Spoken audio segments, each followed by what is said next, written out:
Hello, my name is Emily Martin, and my educational giant is Johann Heinrich Pestalozzi. Um, he was known by many as the father of modern education. So to start off with a little bit about Pestalozzi's life, he's described today as an educational and social reformer and a pedagogue. He was born on January 12th, 1746 in Zurich, Switzerland.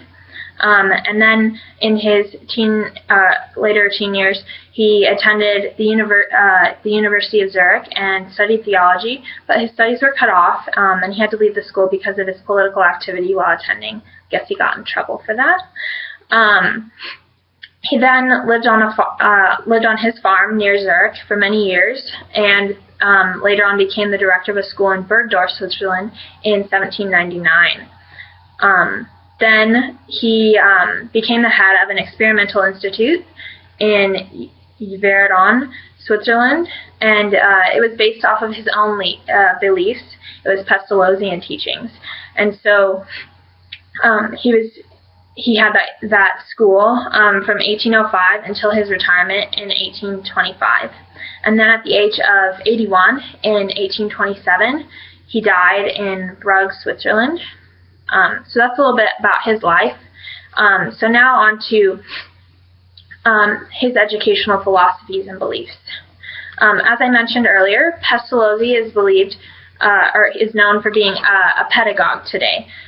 Pedagogy prompts educators to focus on the individual child's development naturally, and to focus on concrete experiences of the individual.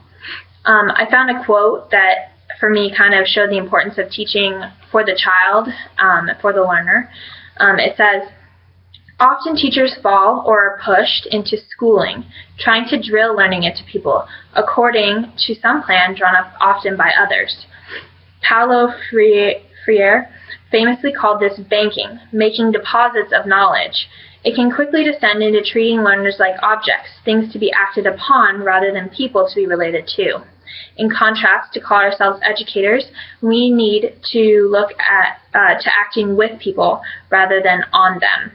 And so this shows I think that this can be seen in our world today, that it becomes a matter of getting through curriculum and covering material, and not as much about the learner and what they need.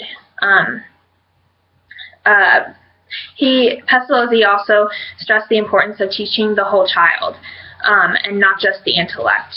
The method that he used to accomplish this, teaching, for the learner and the whole child, was the head, heart, and hands method. Teaching with the head, heart, and hands method affects learning through increasing mental and intellectual capabilities, moral values, passions of life, and it facilitates active learning. Another one of our educational giants, Frederick Froebel, he actually attended Pestalozzi's school from 1808 to 1810. And Pestalozzi's influence and teachings kind of resonated with Froebel, and he adopted some of those into his own. He adopted Pestalozzi's belief that the senses should be utilized in learning as a way of understanding, because the concrete helps us grasp the abstract ideas. And Froebel expanded that into his own teachings, and he used games, songs, poems, and stimulated the senses using things like that, and just other activities as well, whereas Pestalozzi was more focused on using natural objects, especially for teaching science. Pestalozzi also believed that there should be an order to learning, that you must teach in harmony with the natural development of the student, and it must be gradual and build upon itself.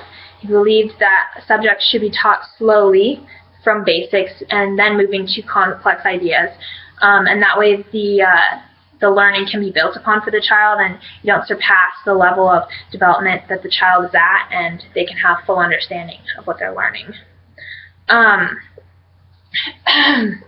And Pestalozzi also believed in caring for the needy and poor and loving all people. In his life, he really tried to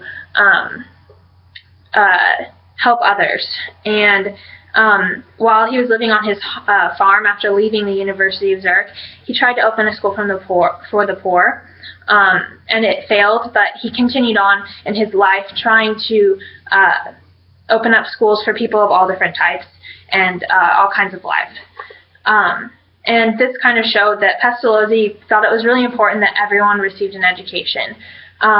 He wasn't concerned with the wealth of the student or with their status. He believed that everyone deserved what would one day become a common education.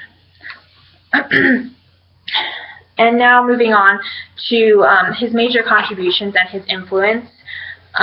His major contributions, again, are the ideas that you should cater to the individual needs of the learner, and it should be more of a learner-based learning than it being focused on what the teacher wants to teach. He believes that you need to teach to the developmental stages of the child and do it in the order that helps them with understanding. He believed in object learning, helping to understand abstract ideas through using concrete objects. And then he also believed in having an emotional connection with students and teachers and students having a love between one another.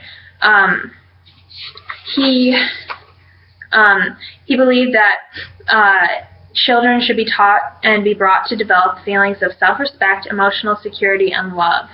And by using these emotions, he was using the idea of teaching through the emotions through his head, heart, and hands method. And this helped teach the whole child. Pestalozzi, his influence can be seen today in all sorts of the different educational philosophies and just in different styles of teaching today.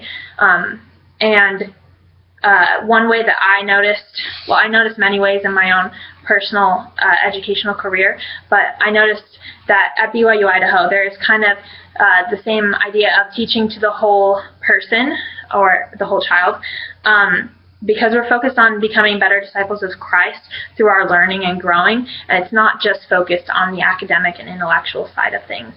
Pestalozzi's influence can be seen in education today, and I believe that his influence will continue to be seen for a long time. Thank you.